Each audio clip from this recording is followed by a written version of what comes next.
Hello again. I am spending the afternoon in the kitchen today, and so it is apple season here in the Annapolis Valley of Nova Scotia. We are known for our apples and our apple orchards. We even have a festival about the blossoms in the end of May. So we grow up knowing the varieties of apples and looking for our favorites and knowing which ones come into harvest first. And I am a fan of the Gravenstein apple. I don't see that when I travel exported to many places. It is a short season apple.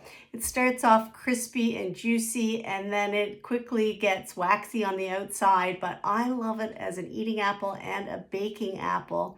But probably halfway into our fall harvest, I switch over to other varieties once the Gravenstein, to me, just becomes a baking apple with its waxiness and becoming a softer apple as it matures.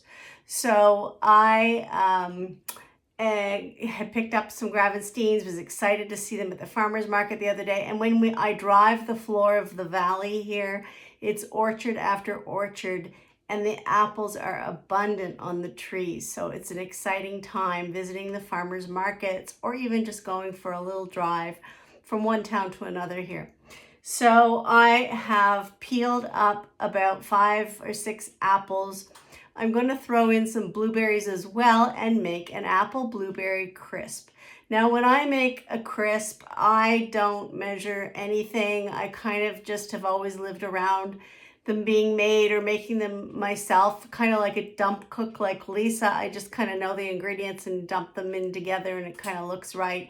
So I thought, well, some viewers who aren't familiar with making a crisp, maybe they want to know more about what proportions, or they're cooking a bigger size crisp for a big family. So the recipe that I just pulled offline just to see those proportions has 6 apples, 2 tablespoons of granulated sugar. It's got 1 3/4 teaspoon of ground cinnamon. We've got 1.5 teaspoons of lemon juice, a cup of light brown sugar, then 3/4 of a cup of old-fashioned oats, 3/4 of a cup of flour, all-purpose flour, and 1/2 cup of cold unsalted butter diced into cubes, and a pinch of salt. So for